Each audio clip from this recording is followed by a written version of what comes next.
Picture this: 100 days surviving alone in the wilderness of northern Saskatchewan, Canada, building your own shelter, hunting your own food, nothing but your thoughts and the bears to keep you company.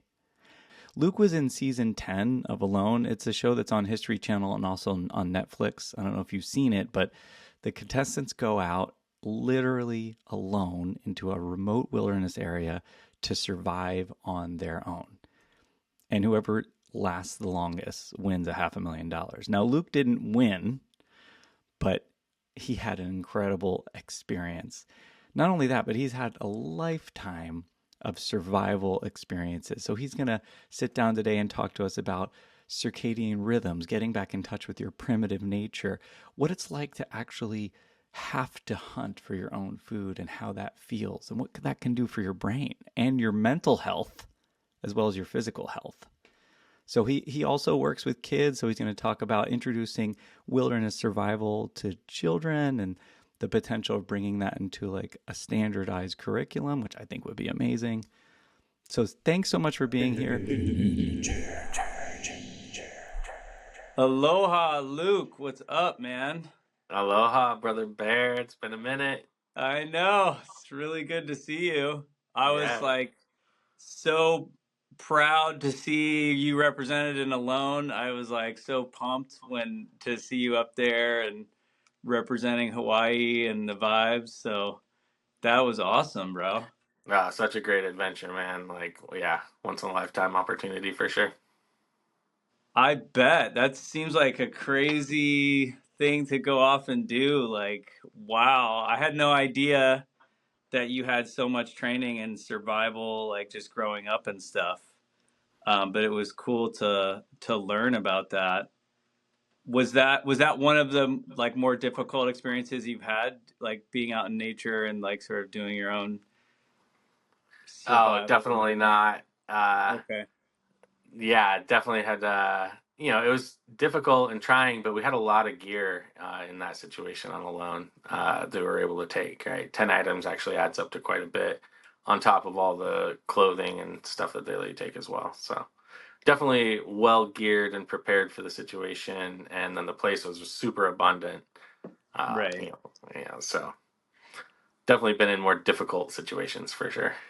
Like what? I'd love to hear some maybe like one of the more difficult situations you've been in. Yeah, definitely. So desert trekking can be really difficult. So we've done a lot of that in Arizona and Idaho and Utah, um, where there's like long periods between water holes, or you're like drinking really stagnant, nasty water out of like the hoof prints of cows, or you know, uh, cattle feeding stations and irrigation stations and stuff like that. So those are just like really mentally trying and physically trying as well. Did you do a lot of training leading up to Alone? So that was my first experience in that environment, like up in the Boreal on a huge lake. And so I'd never done any like big lake fishing like that or anything.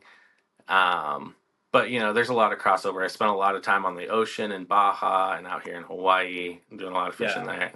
A lot of salmon fishing in the mountains in Idaho. So, there's definitely a lot of crossover.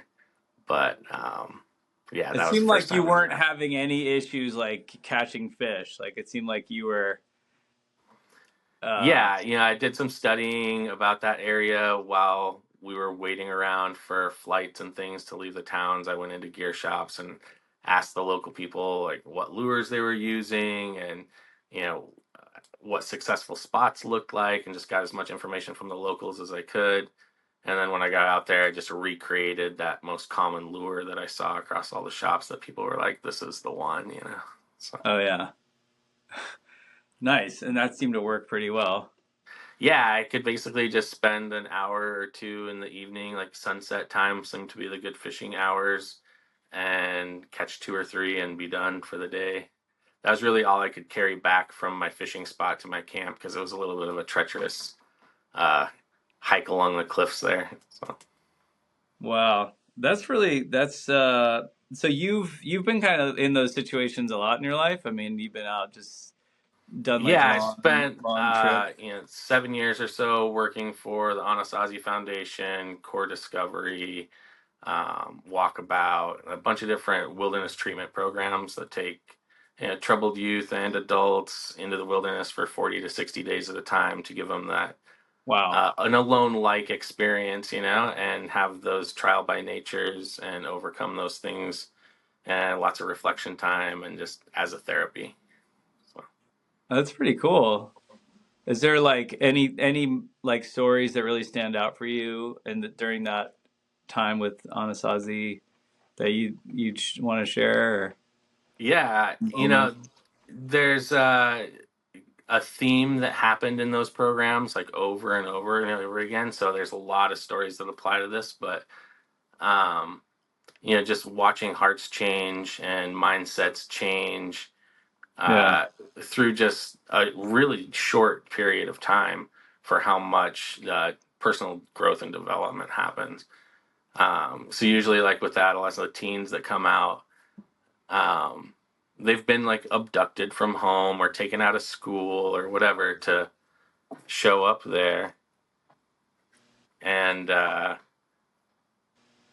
usually pretty angry about it. They're there against their will, and so there's all this anger that they're working through for the first couple weeks, and Yeah. then they finally really land there and accept where they are and everything, and what it's going to be, and start getting into the experience, and their attitude changes from this like extreme anger of I want to just hurt something, or get back at my parents for sending me here, or like lash out in some way, to Yeah. by the end of the program when their parents are coming out, or their family members are coming out to spend the last 3 or 4 days with them out there, their concerns are how they're going to create a campsite that's comfortable for their parents, how they're going to feed their parents while they're there, like how they're going to take care of the people around them. And just that 180-degree switch from hating everything about their life to like cherishing it so much is just Right. this common story out there. Do you And think it was, that your camera turned off, by the way? I don't know if oh that's just yeah, I think my phone timed out here. There we go. um yeah, and I'm actually gonna turn off this thing too because I feel like I wonder how I can stop that from timing out. there we go. Oh, you're back. Um Do you think that happened because people are like up against adversity, like out in the wilderness, or more because they like see the rawness of nature and it's like that element that makes them realize like the value of things? Like, or is it a combo? um it's not always trying. Like some Right, students come out and have just the time of their life, and it's just this amazing experience that they cherish in right. itself. And it's not this like experience Oh, of suffering to bring, but the same thing happens, right? So right, I don't really lean towards that. Suffering creates a perception of joy about the things around. Gives you a relative perspective there. Yes, that can happen with some people and it's part of it, but I don't think it's the big mover there. I think it's right. falling back into like our natural circadian rhythms, Yeah, super clean diet, away from all the stimulation of technology, the social bombardment that we have in our lives all the time, and back to like our true natural chemistry that's happening in us, and like chasing your food every day and appreciating it when you are successful, yeah, and just that rhythm that you get into after time. You're thinking more clearly, you're seeing what's important, um, you're seeing the true value of things again, right? And you haven't been overstimulated to this point of like not being able to interpret the world around you correctly. totally. That's one of the big intentions of like why I'm doing this podcast in general is because I really want to bring different awareness to people about how different people around the world live their life. And so I try to kind of bring in, people from indigenous communities or people that have kind of opted to do it a different way than maybe what is like standard, just to help people to see that there are options in how to live our life. Because right now I feel like we're all sort of pushed into this, like, you have to make money, you have to work a job you hate, you have to, like, sacrifice your passions or whatever for other thing, all the things that we're sort of like pushed into in our lives. And I feel like that's created a culture where we don't have as much of an identity. And what I find is, like, in different kinds of communities, especially when it like uh when you're sort of like connected more to nature, when there's this sort of like built-in belief that the natural world is there to protect us, to take care of us, and like there's a nurturing element, and it's like it's not like man versus nature, it's man with nature, if that makes sense. Yeah, it's And absolutely like what we're wired for.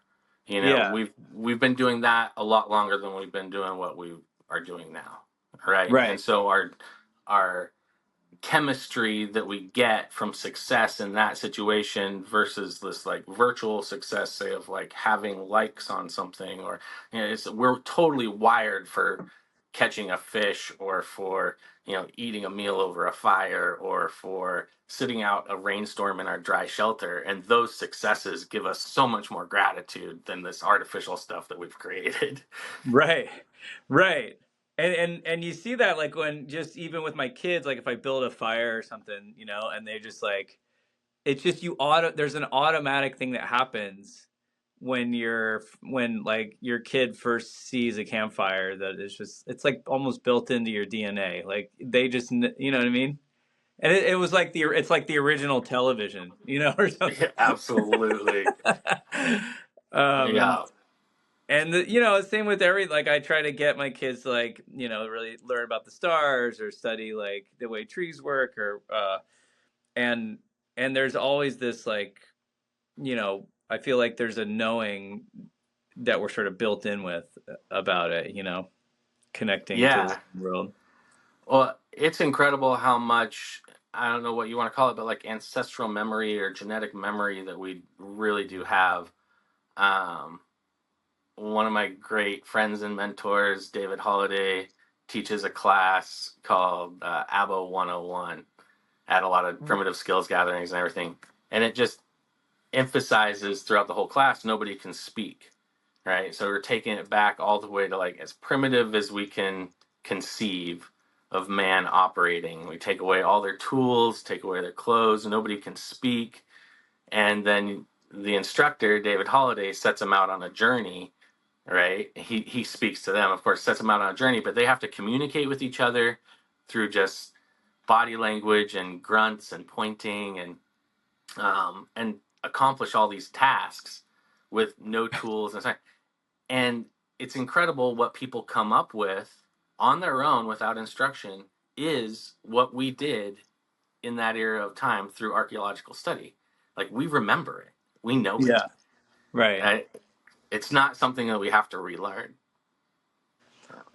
What, like, I'm curious, like, I don't know, this maybe is going to get a little far out, but it makes me, like, what are your belief systems? Like, do you believe that that there's this like inherent connection that we all share with each other? Like, what, I'd love to hear more about, like, the things that, like, you know, keep you going, like, spiritually in those moments, where it's like you're out in nature. Like, do you feel like the natural world's like, I don't know, Mother Nature? Like, what's your take on sort of God and spirituality in all of this? Right.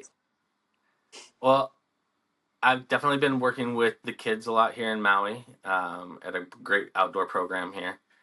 And so it's given me a fresh opportunity to observe like that curiosity of children and nature, right? They're outdoors, rain or shine. And that constant curiosity and constant learning and constant growth and change is like so apparent to me throughout all of nature, right? And the kids are just such a like personal representation of it towards for us, right? But that observable, repetitive thing that happens is constant change, constant growth. And so that's kind of how I have to put my framework of God. It has to work in that situation, right? It can't be this like forever being or forever idea or anything like that. Like it's definitely under constant Because it's change, constantly like everything changing, it's else. constantly expanding, it's constantly growing, it's always different, always Yeah. learning. There's always And something new, right? Always some new discovery. right, and things are constantly changing form, and so that's another one of the things that like most uh, ideas of spirituality bring in the spirit, which is supposed to be this like everlasting kind of entity, your identity. And in nature, you just don't see that anywhere. You see all life forms, doing their cycle, and then it decomposes and changes into new life, all and branches out into billions of new lives, not any single entity or anything. It's not reincarnation, it's not any of those ideas. It's this almost omnipresence through individuality, right? Like we have these glimpses of time that we're experiencing as these individuals, but in the large scale we're part of a larger life system, a bigger entity, right? And that's what I like to think of as God, as like that, the entity that encompasses all the experience that's happening, right? Right. Yeah, that's pretty awesome. I love that. I mean, because I that's kind of my whole thing has always been with, observing the world around us, and that's the way that we learn how to communicate with the spirit, right? It's like all here. Um, and the more that I get to study sort of like indigenous people's ways, and it's not really like a religion, but it's just like a way of being. There's like, everything's in the circle, and there's the mental, emotional, spiritual, physical self, and it's sort of like connected to the directions and the cycles of life, and everything kind of cycles around in these circles. So if anybody, for example, in the community is like suffering physically, mentally, emotionally, or spiritually, then we all are, because we're all connected, because we're all in the same Mm-hmm. circle. Like there's no way to like sort of disengage yourself from that and be like, well, I'm fine and they are screwed up. No, they're part of you too, and so we're all together. And so that's kind of like a sort of a theme that goes throughout all most of sort of those belief systems. And that's something I really connect with. The more I learn about it, the more I feel like, well, that was just kind of natural for me growing up, how I learned things, and I've Right. always felt that way. And sort of there's this other story where it's like we're in kind of like a win-lose story, where there's like Right. winners and then there's losers. And that story didn't seem like that's not kind of how it works to me. I mean, um, but but at the end of the day, I guess there are predators that eat their prey, and that's reality too. But then again, we're all part Yep. of the same cycle. So I don't know. It's an interesting, That's one of the different way greatest of looking at things.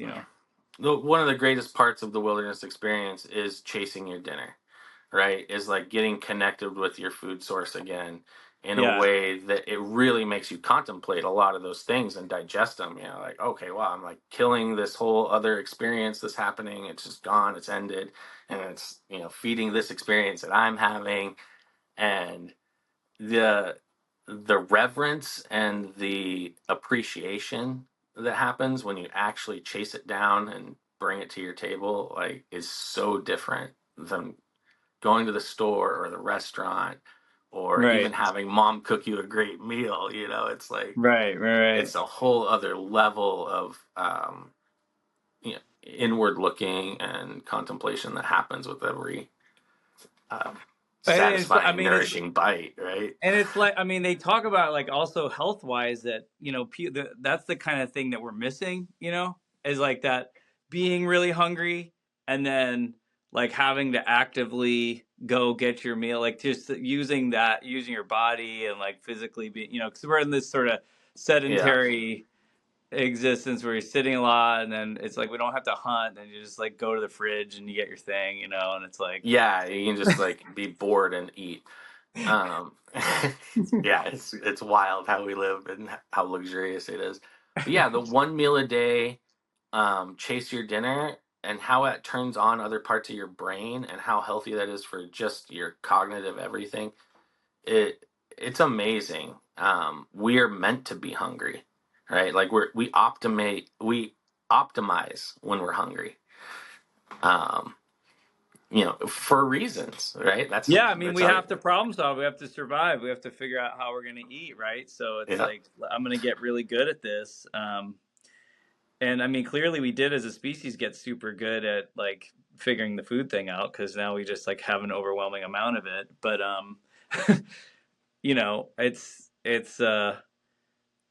it's interesting that bringing that element into it. I think there's also like just moments where you feel like the awe of nature. And I remember actually in Maui, I remember being on the doing the whale boat, and that was like a moment where people would show up and then not even know what to expect, and then they would see these whales, and all of a sudden just everything would just break open in their brain. Like I would see I remember seeing people just turn into tears and being like, what am I doing with my life? And like just have like whole epiphanies, No, just yeah. just in seeing how massive and beautiful and graceful these whales are, and how they kind of like lovingly communicate with each other, and you can almost see it, and you feel their presence. And And they have this like global environment that they're operating in, and there's just like such a big creature. Somehow we identify like the size of something matters to us. I don't know what the science is behind it, but we yeah, can slap a mosquito with zero remorse. But by the time you get up to elephants and whales, there's this like huge reverence, right? right. Um, yeah, so there's something about that we identify with size, but and mammals then especially, whales being like this And massive maybe it's just the mammal. power and awe of nature. I mean, I've definitely been Yeah. in those moments where like the ocean is a little formidable, and I'm out on a little boat on these waves, like, oh shit, this is getting real. Yeah.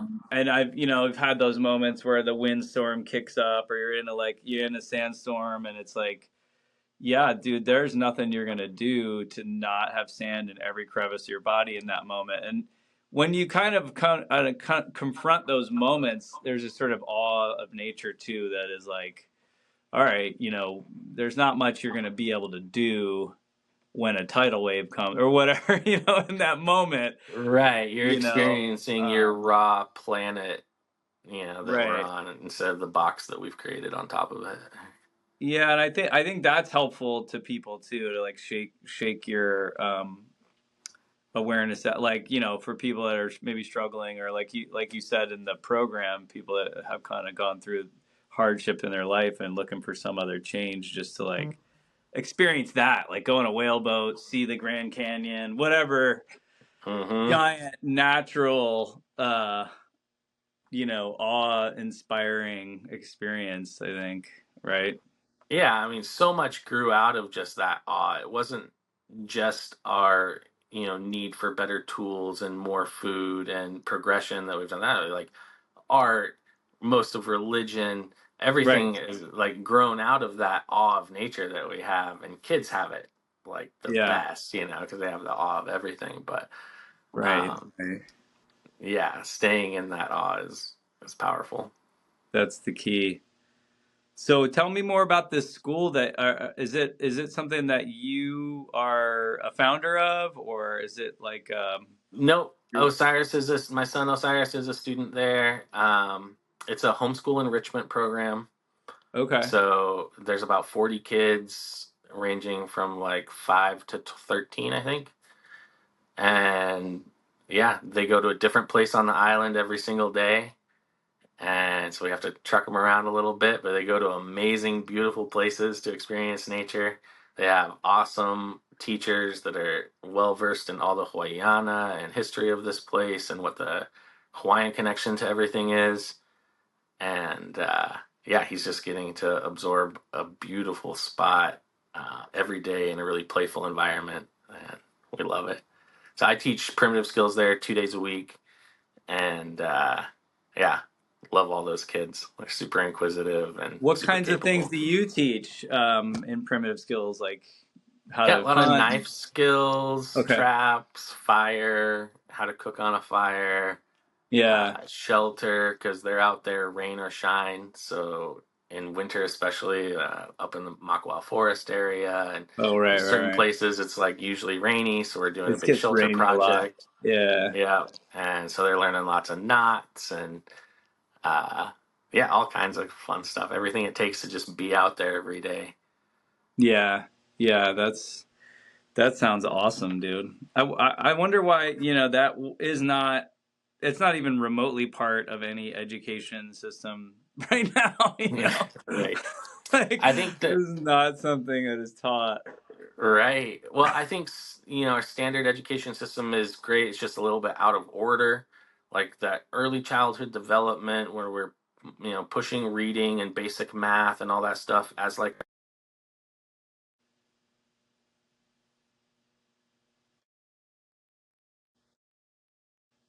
Sorry, you cut out there for a sec. yeah. Sorry, my phone rang. So early childhood development, preschool to 12 years old.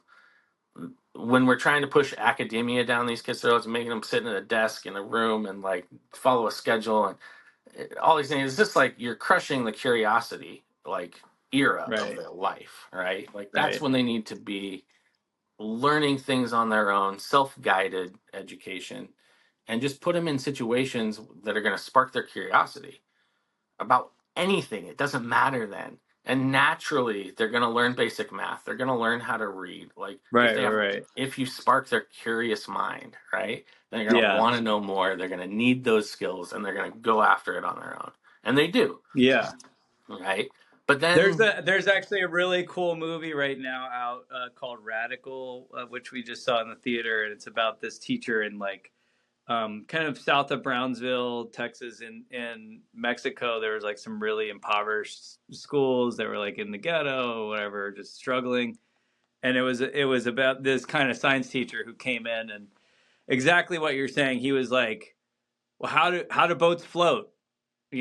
Like how do you know if because there was like this kind of fat principal guy, and they were like, oh, Gordo." They're like, well, if he gets on the boat, it's gonna sink. And like, well, why do you know? How do you know that? Like, why does that make sense? Is he really going to sink? But don't like, don't like people that have more fat on their body, don't they float better on water? So why would it make sense that and he's asking all these questions, and it's got really interesting where they had to figure it out themselves, and exactly what you're saying, like yeah, asking spark their questions that spark their curiosity to where, curiosity. yeah, exactly. Yeah. And it was really cool, this movie too, because then they were like, well, let's go look at a computer. And they didn't have one. And the computer lab was like gutted because whatever, the cartel took all the computers and sold them or whatever. And so they didn't even have computers, and the library sucked. And so they just didn't have it. And they were like, well, we got to figure it out some other way. How are we going to do it? And I love that approach, right? I mean, that's kind of like your naked example of just being out and having to grunt and like problem solve, but maybe that's a little extreme, but also like I do things like that to myself. Like I don't use GPS all the time. I'll be like, Hmm. oh, I think I remember how to get there. Whatever, I'm just gonna go. Like I don't, we get sort of, my daughter does it to me too, because we'll try to think of something and I'll go to my phone and she'll be like, no, you can't use technology. We have to figure it out. Give us at least 5 minutes more. Yep. And I love it. I'm like, she's teaching me, um, but yeah, that's something that maybe, it's nice to have at your fingertips, all this information, but maybe, and in some ways it's a little bit of a crutch because it feels like there's nothing left to discover, you know, Sure. like, It's difficult to try to run around in a modern world without modern tools, right? And so sometimes yeah, like we have to embrace those things when we're in that environment, but then uh, just remember that it's a new environment for our species, and we need to relax from it once in a while and go back to our roots and like experience that stuff without those tools in it as well. Yeah. Yeah, I had another guest on who was like a personal trainer kind of guy, but he got really into um like primitive athletics, basically primitive like training to how you get your body fit. And Cool. and his number one thing to do is like basically take off your shoes and run around and play with your kids. Like that's like a great workout. And he's like, you get a great workout, it's really fun, just like be as physical as you can, run around. Right. And it's kind of obvious, but it's sort of like we just don't think along those lines. We don't just do the obvious sometimes, we have to like go to a gym. Yeah. And Yeah. you know Totally. it's like, oh, I can't work out, I don't have a gym. Well, do you know where there's grass or something? It's like- Yep. so it's kind of a silly we maybe got ourselves stuck in that pattern. So Yeah. Well, there's definitely the alone experience. I'd done a lot of expeditions before that, right? 40 and 80-day expeditions for those companies, Core Discovery and Anasazi and everything. And so I'd gone through like certain types of uh, preparation, and then through the deprivation through the experience, and then recovery, right? But the alone experience, having like no food pack, relying 100% off the environment for your calories, and then not only the experience of it, but watching the 9 previous seasons and studying what people were going through when they go into that shock of coming from this modern abundant world into that yeah, calorie deprived type scenario, which I didn't actually fall into when I got there, but that was my biggest concern about going into it. But all the study and information that we have now, 10 seasons plus all the uh, crossover ones to other countries and everything, has brought a lot of data to the table about what the body goes through, how it optimizes, and how quick you can drop excess and toxins out of your system, right. and right, like how fast that can really happen. And then you hit this plateau where you're optimized, and you can stay there for a long time before it starts to get decline drastically. But before this show and like this experience, the studies we've really have come from like the Holocaust and things like that, where like we just That's happened upon camps where people were starving, we start feeding them, and then you get into all this trouble because now they're eating sugar and they're eating carbohydrates and all these things that they didn't have access to for so long, that now it's like toxic to the body, right? Where we've like that's conditioned wild. ourselves to it. Yeah. I didn't even think about like that kind of coming back and eating. Were there things that you craved out there? Like, were you like, oh, I wish I had some chocolate, and like, did you Yeah. have those moments? Definitely, yeah, definitely, yeah, sugar and carbohydrates, because Yeah. I had an abundance of blueberries, but they're super low glycemic and not a lot of carbs in them as well. There's not much to them. Yeah. So you're basically living off of protein and fat, Right. Right. right? Which I was lucky enough that fish has tons of good amino acids and good fats, and I was boiling all the heads and eating the brains and Yeah. getting everything I needed. But that's what your body's craving, is carbohydrates and sugars for a Is the long time. sugar? Yeah. Yeah. That's So yeah, that's yeah, pasta, um, chocolate, those are your yeah. cravings for sure. Yeah, wow. That's crazy. What and was it like really I mean, it sounds like a lot of maybe your other experiences you weren't actually totally alone. Was it weird to be just it's just you out there? Was that like another Yeah, weird it's part super of it? wild. I'd never done anything like that before. I mean, I know you as like a total communal dude. Like you'd be like, let's Yeah. all caravan out to the woods, and like we take like 30 people and set up a Yeah, camp. Delia says that when I'm with 20 people is when I'm alone. Like, Yeah, right. That's you're alone. Right. That's yeah, it what was I super said. wild. For the first few days, anytime I'd see something cool or have an idea about something cool, I would go to share it with somebody and nobody was there. And then I pretty much stopped talking for like a week. And then they came out and did like a med check and got my cards and everything and reviewed some stuff and told me like, hey, like you have to narrate Yeah, you have what to you're talk. doing. You can't just do it all. You have to tell us what you're doing. Like, right, okay. Right. Just So because that there's was. nobody here doesn't mean there's not 35 million people here with you right now. You know, so it's like, That's a trip. That's a yeah. trip. Too. So it Yeah. was like kind of like a med check and a sort of producer meeting of like, hey, we're still Yeah, making a show here. they collect all Good. your cards that you've recorded onto and Uh, give you fresh batteries, and then they do like a quick like 5 minute interview, uh, and they just want you to like recap you the last like however long since they've seen you, 10 days or 15 days or whatever, right. and so you recap so that they kind of know what they're looking for in the Right. footage, right? You lay out kind of a storyline of what happened, and then they can Right. put it all Right. together. Right. And so they had collected that on like day 4 or 5. We had a COVID test that we had to take. Oh, okay. And so they came out and they collected those first 4 or 5 days worth of cards. And then they came out again on like day 15 or something. And they're like, hey, thanks from the previous ones that we reviewed. You got to start talking. That's so funny. So yeah, I mean, I guess if you didn't have to be on camera, you probably would just not talk for that Yeah. time, right? I mean, Yeah, I definitely like surprised myself a couple times from day 5 to day 15 or whatever.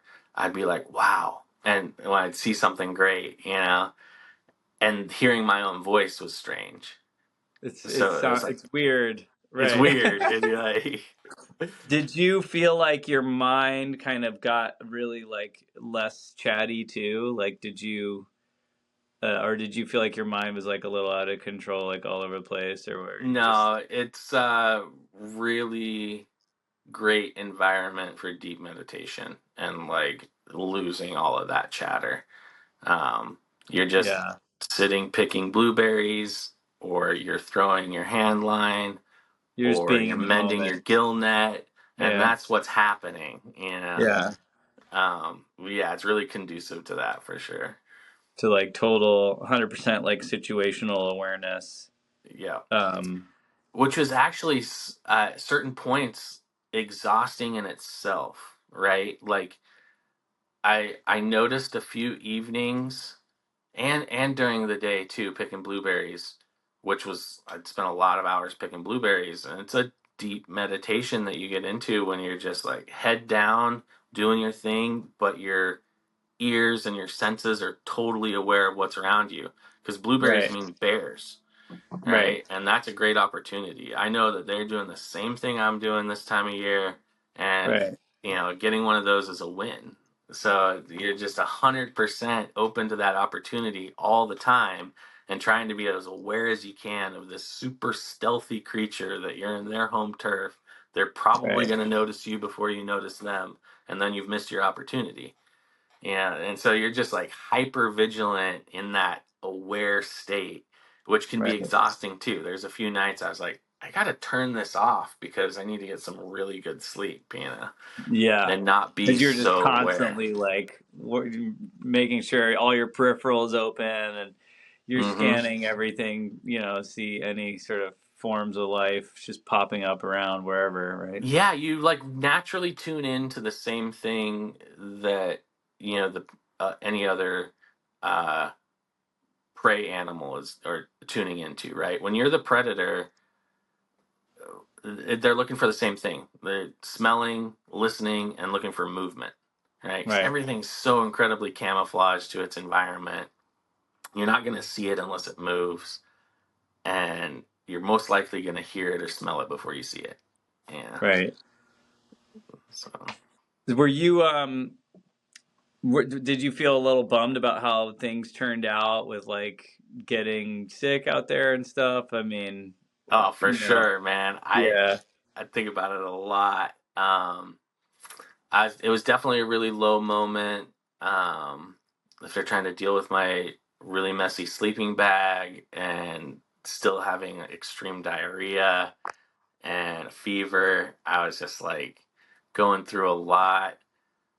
In hindsight, if I could have held on for a few more days, I would have gotten better and then pushed through that, which would have just added to my experience. Who knows what would have happened after that, but I would have had more time out there for sure. was it your decision to leave, or was it their? Were they like, hey, you're kind of? Was it like a No, it was medical my call? Or? decision. It was my Okay, decision. Yeah, totally. And yeah, like I said, it was just like a super low point. I had given it a couple days of just being super sick, and it was getting worse. And so I was like, yeah, in my mind, I just kind of talked myself into like, what's this worth if you're not going to be able to go for with this huge setback that this is, several right, days of no food procurement and, no work getting done and eating through, a fair amount of my food stash. And then boom, being sick, that sick after I had the accident was because I was sick I had the runs for 6 days before it got really bad, before I got fevered and all that. And I think that was just because of the change in diet. I was macking tons of blueberries and right. tons of fish Your oil and body. fish So there's a brains. certain amount of like detox that's gonna kick in. I'm You're sure. right. Yep. And that detox doesn't always feel good. It feels a lot of time like you're sick. You can go through like the flu detox, they call it, or something like Right. that. Well, it was Detox just flu. like I had the runs, But it for was, like but you six also got days. some sort of like Yeah. And then, giardia or something. Do you think it was, or no, I don't think it was Giardia. I suspected that while I was out there because I had the runs for like 6 days and then it got really bad and fevered and all this. I was like, oh no, I'm getting sicker and sicker. But now I think they were two separate incidences. It was like I had the runs one? from this huge change in diet, and then I got food poisoning, which made me really sick for 3 days. But then I So was you think over it it. was food poisoning? Did Yeah. you get over it pretty quick after you came back? Yeah, like 2 days back at base camp, and I was over it. And I was like, what? Like, I thought it was way more serious. I could have, yeah, chilled out in my camp for a couple of days and made it work. Sleeping bag was Yeah, a big issue still.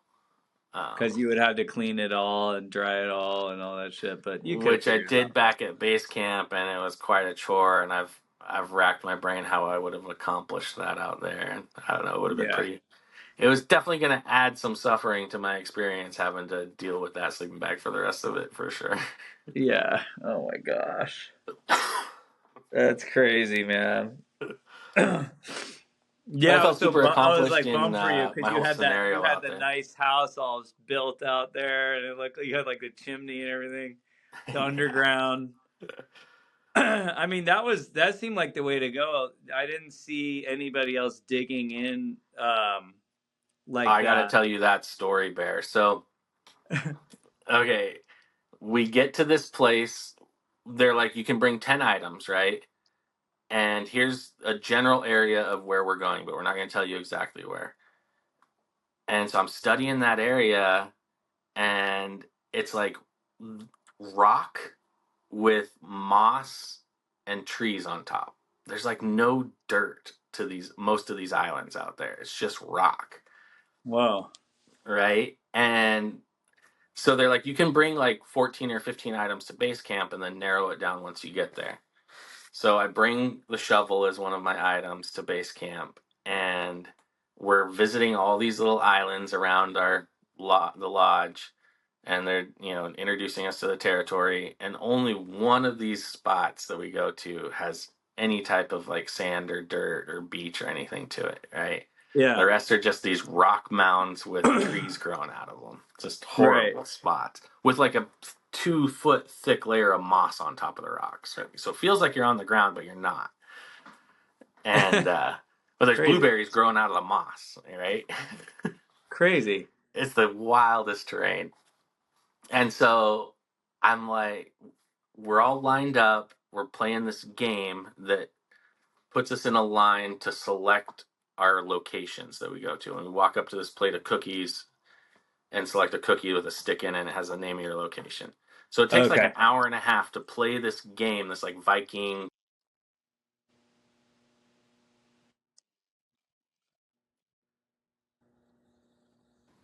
So we play this game, and the whole time we're playing this game, I had already selected a shovel as one of my items because I was like, that's the way to do the shelter here, is to dig in if you have a spot that you can, right? Right. And so I'm risking it, and I'm taking the shovel as one of my items.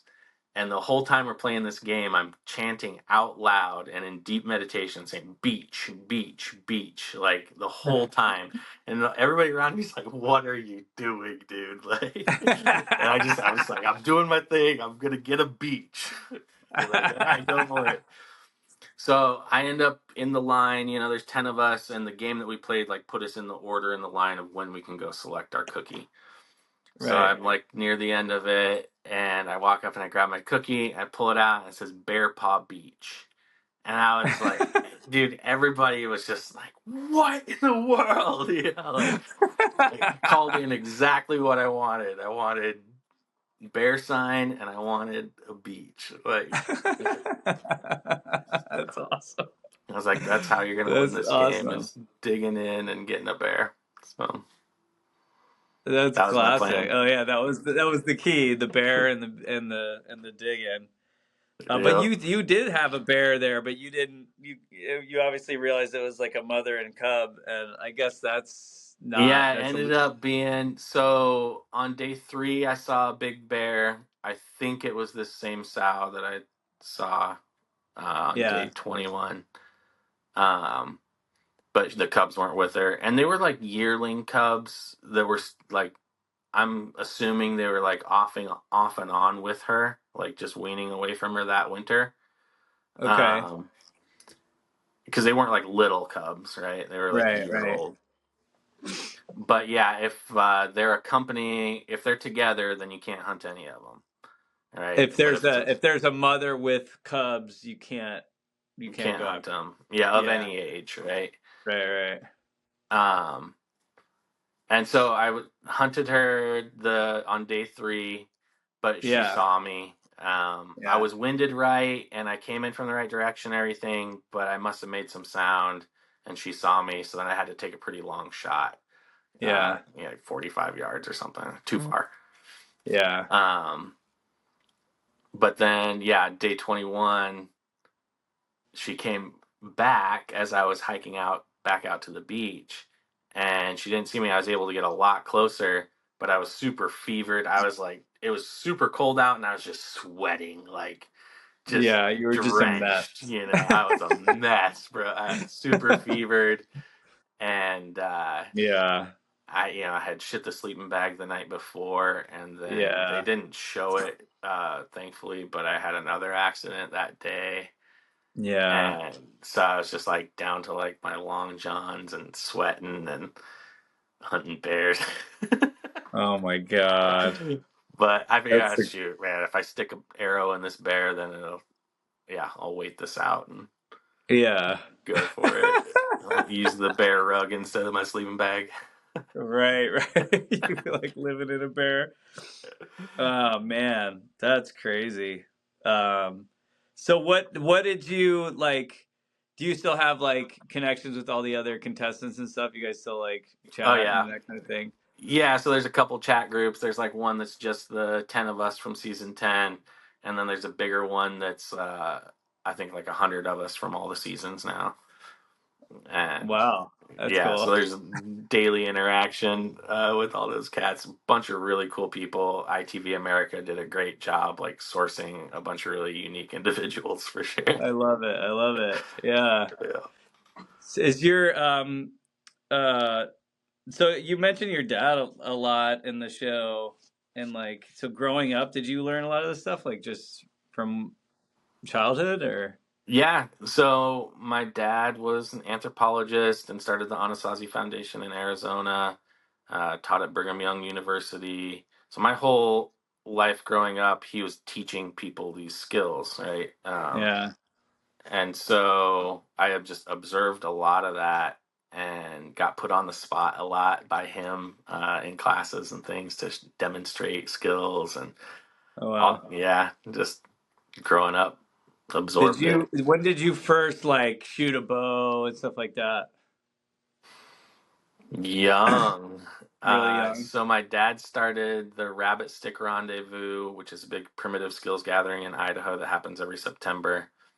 Um, when I was like 3 or Wow. so, yeah, right around then. So before I can remember. Um, so we would go spend a week there every year with a bunch of like-minded people and Nice. craft everything that we could and do all the skills as a huge tribe there versus then when I was 5 he started the Anasazi Foundation, so then it was a daily thing, teaching classes and everything, but it was to other in a Yeah. therapy setting, right? Right, right. I mean, that's really cool. That's like I you know, I'm too like urban. I live in the city and I'm like thinking about my kids like, okay, I don't know. It's like they really know their way around the iPad right now, but Right. Hey, it's skills uh for their environment that they're in, right? yeah, I got to what do you recommend for, parents to like try to get their kids a little bit more in that spirit or something, Yeah. um just Well, go camping or just go like, spend I've noticed that like time. post COVID and the lockdown and everything, like definitely uh, reset a lot of people's awareness of how much they value the outdoors, and Yeah. encourage a lot of people to pursue that stuff again. People that were already into it and new people. Um, And so campsites have all gotten really busy. Like all Yeah. those activities now, it's like you try to go get away from people and it seems packed. It's Like packed. that's I where know. everybody's Yeah. at, right? Like you go to we go out to the canyon and go hiking and like the whole parking lot's full and you got to park down the street or whatever. And, Mm-hmm. that's, yeah. When during COVID, I was taking Sophia like pretty much every weekend. That's all we did. And my wife was pregnant at the time too. So like, she just needed like, okay, just take the kid, Get her out of let's give here, me some right? space. Yeah. So I go and we would hike all the time, like pretty much every weekend. And she got really into it, and she's still super into it. But yeah, like, I almost want to, I've been reading a lot about, teaching resilience, to your kids and stuff like that. And really good ways is just this kind of thing. Like, we'd go on these long hikes and it would rain and she'd be like, okay, carry me back. I'm like, I'm not carrying you. Mm-hmm. You got to walk, you made it this far. Like you're going to walk back and, little things like that. But, I want to kind of take it a, you know, keep going. And I don't really always Yeah, know just like what's the seizing those next. opportunities to get out, even though there's a lot of people, even though all that stuff, just like doing it, like keep Yeah. exposing them to nature, keep pushing that curiosity button, keep going even though it's raining. And Right. then also because of the in inflation and desire to be outside with everybody, there's a lot of new things popping up, a lot of new gatherings. There's like 14 new primitive skills gatherings in the last few years, and Wow. like I've got it on my docket for this summer to just go hit as many of them as I can. Because That's my awesome. son's favorite thing is rabbit stick and winter count, the ones that we consistently do. It's like the highlights of his year. He just disappears into a tribe of similarly aged kids, and they all have their knives and machetes and hatchets and bows and arrows, and they're just like running wild, trapping mice and bow fishing and doing everything that they can and learning tons of stuff. There's really good youth teachers at those events. So then the parents can learn stuff too and take classes, and so those are happening all over the place. There's a couple That's great like cool. Yeah. directories online. I can send you a Yeah, I'm gonna link. have to get some of that offline from you and Yeah. add it to this, and you know.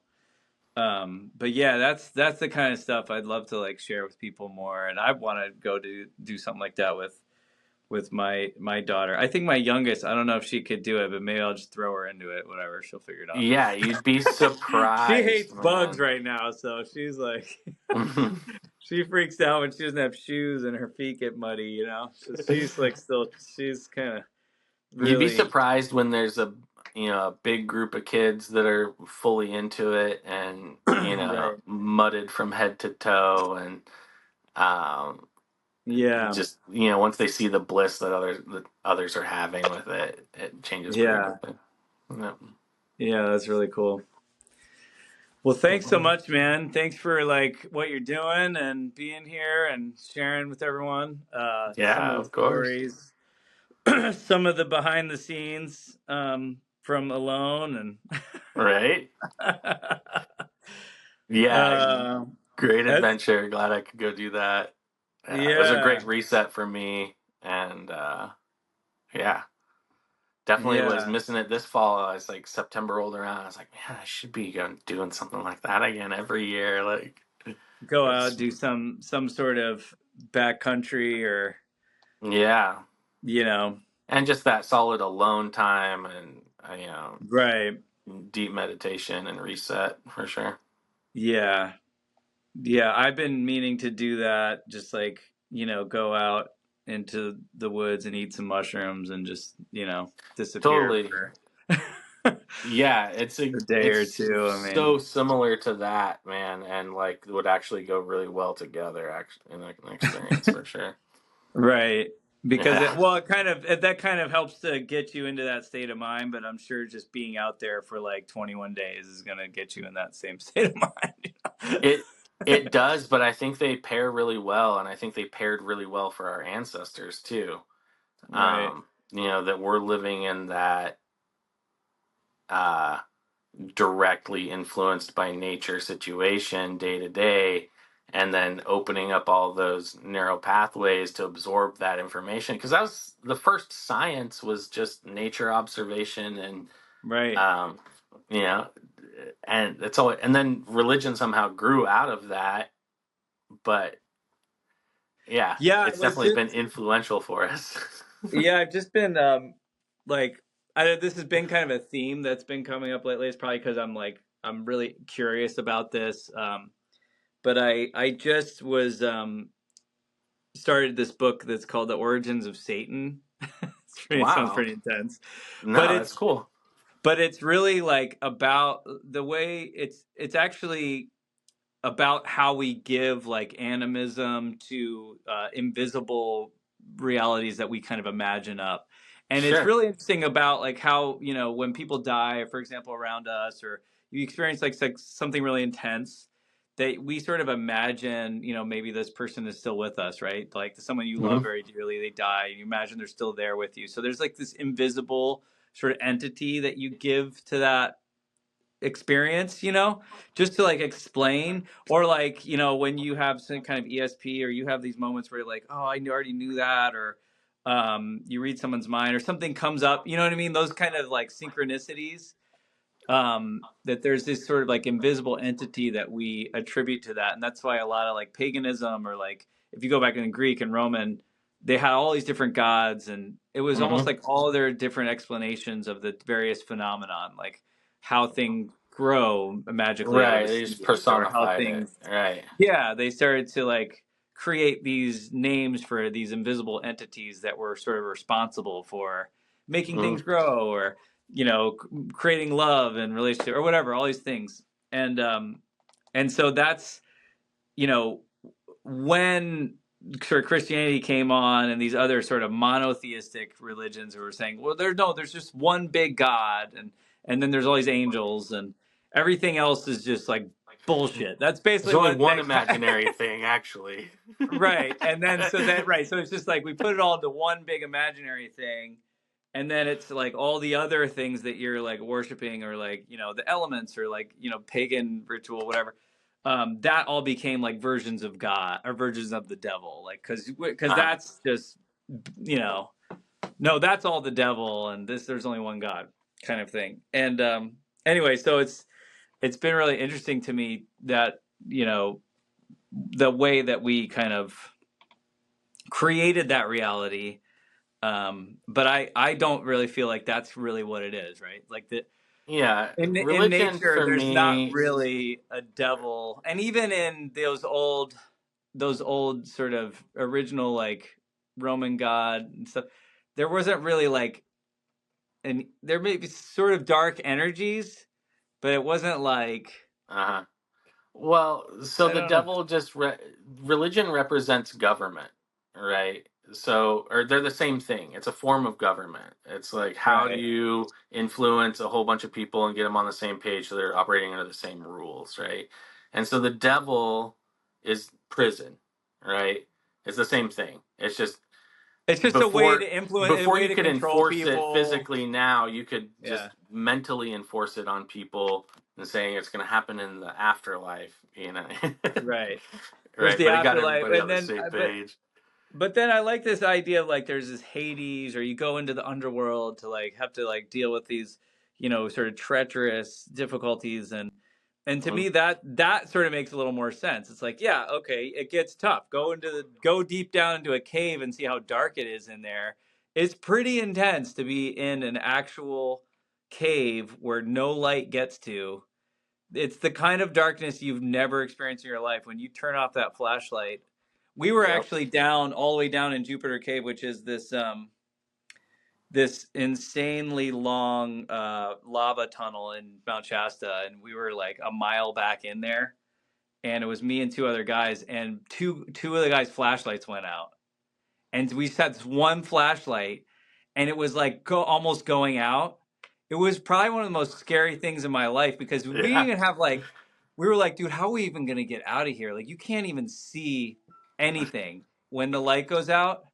It's beyond pitch black. Like, you don't even it's pretty wild, dude. It messed with your head, and there's Oh yeah, it can examples be of like that stuff. claustrophobic. It can be like, yeah, totally.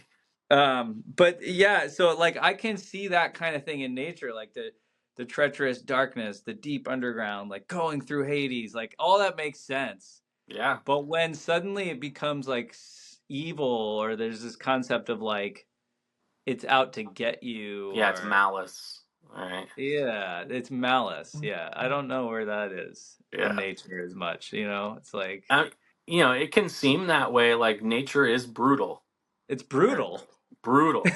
Yeah, Yeah. it's definitely brutal. I mean, Yeah. fall into an ice cold river and you're gonna be like, damn, it's like, And like so I'd never done much big game hunting or anything before I went on alone, right? yeah, And so we had to go through all these hunter safety training courses and everything to get our hunting licenses up in Canada.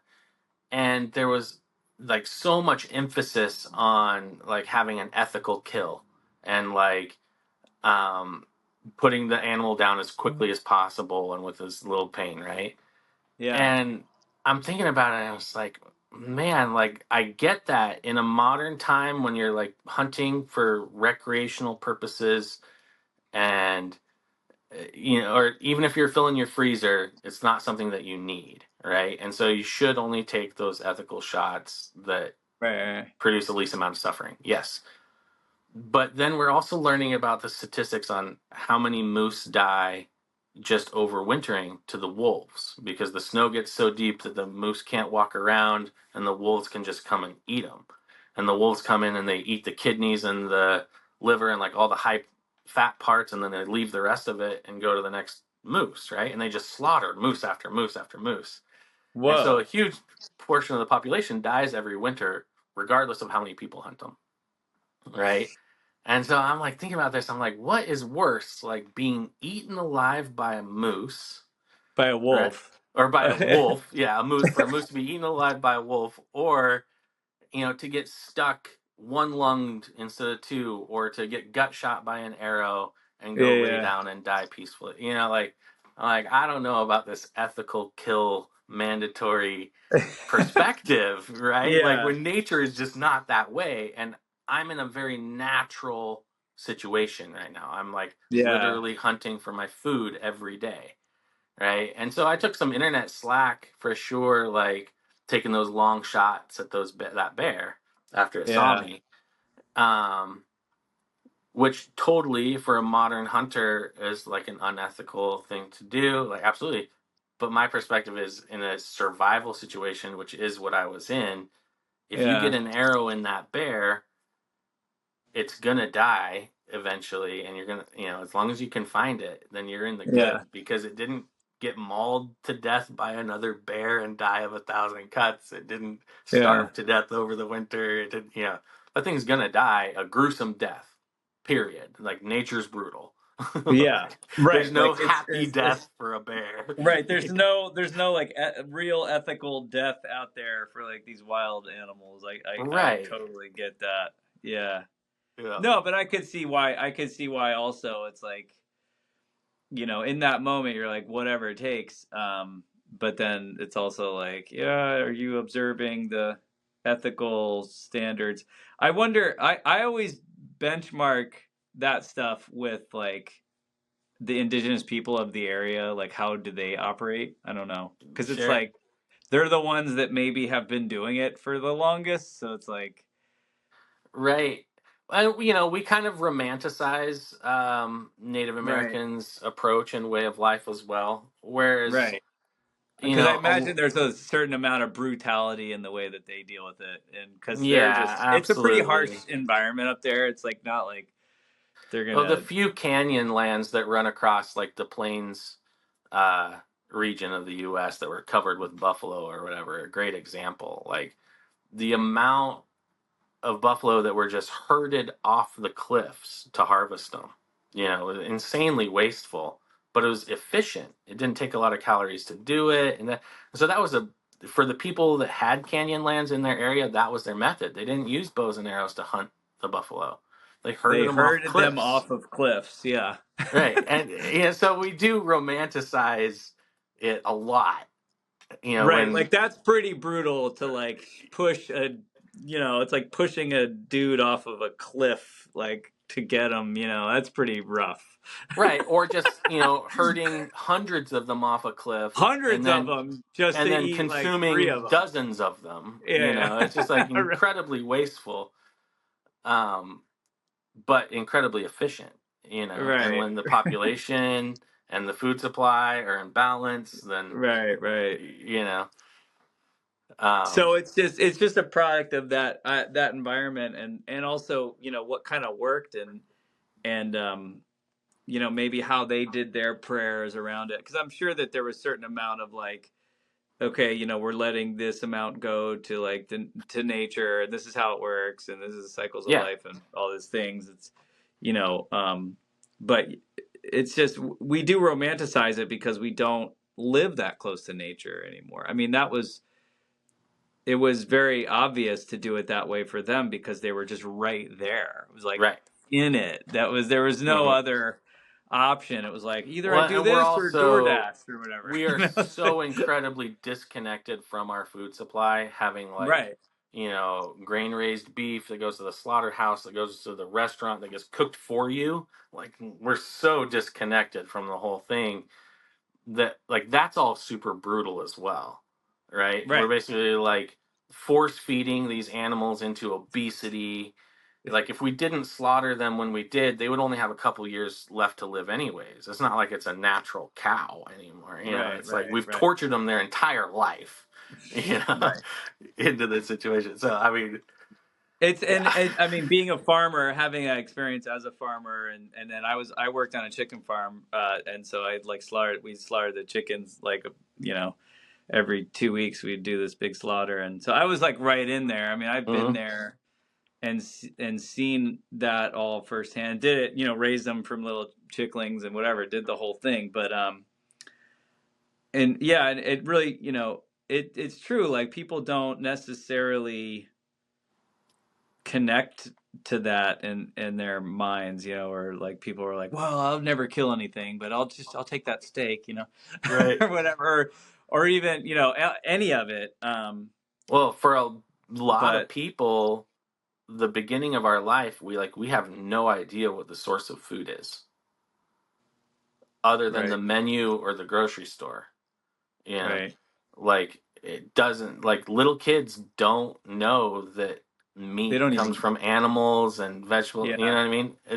At a certain age you start to learn all that stuff, and you start to be curious about it. But like in a natural world, like we would know that from the beginning, like because we're right. pulling up that tuber, that root vegetable, Oh my God. right? I just keep seeing like my daughter be like Elmo snacks, because that's like one of her favorite things. It's like she thinks it comes from Elmo, dude. She thinks Elmo's feeding her. Holy Yep. smokes. Let's talk about being removed. She thinks a fictional character is actually Right. supplying her food source. So I think that's one of the most direct ways to our like Yeah. natural gratification centers and dopamine centers and everything, is to get more connected with our food sources. Yeah, like we go like apple picking and like go, Yep. pick strawberries and stuff like that, And and it's such a joy yeah, to do and that that stuff. Yeah, yeah, absolutely. that's really cool, but like more of that, I think, yeah, for sure. No, it's interesting. I mean, that's definitely the case even more in like this inner cities and stuff like that. Like there's been a lot of studies and talk about that, like where you can go around and ask kids, well, where's milk come from? And they're like, oh, the carton, the Yep. grocery store, it's Totally. like, it doesn't even, they didn't even know. Um, and that's silly that we don't like take that extra time to really like train people on the basics. Like we're so focused on math and reading that we just skip over a lot of what Oh yeah. seems should be like very basic Yeah, stuff. early childhood stuff. Yep. Yeah, Let's get skipped right over. yeah. Totally. So I always say like, what's the most important thing? Like, what do you need more than anything else? That's what I ask my. What do you need more than anything else? And it's oxygen. It's like your number Keep one. breathing. Right. So, and then, okay, what's the second thing you need more than anything else? Water, so, okay. So when you're sick, what do you need? Breathe, drink. Okay, what's the third thing you need? And this, I actually had a guest on here because I didn't even really think about what the third thing was. But what I'm gonna ask you, what do you think the third? This is my version, but what's the third thing you need more than anything else after Yeah, air oxygen and and water? water. Huh. Well, Um, food is a natural go-to there. Food, yeah, but it's actually sleep. Oh, yeah. Because you cannot survive for very long without sleep. Like you can go like there's like the world record something like 7 or 8 days, and the guy almost went Right. nuts. So that's pretty fascinating because you can go, you can potentially go longer without water than you can without sleep, believe it or not. But Right. and So, I found out that almost every animal in the world sleeps too. Like it's just a right. part of what we do. Yeah, Because it's it's pretty. interesting that life has evolved that way, huh? To like have these like burst of energy that requires this like downtime of healing, across the board. It seems to have done that. Plants do it all. They all sleep. Everything sleeps, and it's this way of like how you also like cleanse out the toxins and stuff that build up. Yeah. And so you get the energy, and then you have to like kind of cleanse it all out. And so you do so many things when you sleep. Your body like decompresses your brain and all the things you've learned, and like you work through toxins, and you like all this stuff Right. happens while you sleep. So That was um one of the greatest parts of that pretty alone interesting. experience too, man, was getting back in that like true circadian rhythm, even though the Right. day length was really short, like, and there weren't enough hours in the day to accomplish everything that you needed to. Like you were exhausted by the time it was dark. And you slept solid. You Yeah. woke up before it was light, and Yeah. got on with everything at the same time as the rest of nature is getting on with it, you know. Right. Um, yeah, it felt really That's good. something that I notice in my productivity and everything else when I sleep with the rhythms of nature, and then when I don't, and Mm. it's a lot of times it's like anxiety and like what you're trying to, whatever, in your head a lot, whatever, and it'll keep me That up at was night. But that was my biggest fear going into that contest, was that sleeping was going to be difficult, because you right? would just And be like up and worried about stuff and worried about stuff, or not comfortable or or cold or uncomfortable. whatever. Yeah. And it's like, man, if I don't sleep, then it's just gonna throw everything. I Yeah. know how that goes, you know. Yeah. And like, I've experienced some claustrophobia in my life too, right? Yeah. Really, like, just stress induced claustrophobia, basically. But and that kept me from sleeping. And then Yeah. so I'm like, oh man, I'm gonna go sleep in a sleeping bag, which is already like feels claustrophobic to me, and everything. But yeah, once I got into a rhythm out there, like basically after we launched during base camp, I wasn't sleeping very much at all because there's so many people and so much going on, and you're Well, it's so much hype too, I anticipating your imagine. You're just, experience. Yeah, yeah, because it's like it's like a lot of adrenaline just being on the show and, yeah, totally. the whole thing that you're about to do. And it's a lot of pressure. Yeah, it took a Um, few days to settle into the experience for sure. yeah. Yeah. Well, that's awesome that you did that, man. And I mean, I hope they do like you know, it's too bad because I kind of saw, I felt like you were so there that you could have definitely gone the distance. But it's cool that you did what you did, and you know, um, awesome just to like have that experience. And yeah, man, it's cool what you're Yeah, doing. Keep it yeah, I had going. a great location, a great tool set, and I was set up for a good long haul. I had that low moment, so that definitely like, but Yeah, it's taught me a lot though, and it's reminded me. I'm reminded of that when I find low moments in projects I'm doing right now. It's like, oh wait, okay, this doesn't have to be this like pivot point or this. You can like cruise through this and keep on this trajectory, and yeah, it's given me inspiration to do that. So. nice. Well, thanks, man. Thanks for taking the time to like hang out with me today. It was really cool. Of course, thanks. We got to catch up in person I for know. I want to sure. come out and I mean, either come out to Maui, or if you ever over here, you can always stay with us. But yeah, I'm gonna turn this off actually because I'll probably stop it right a Oh, second ago. yeah. Um,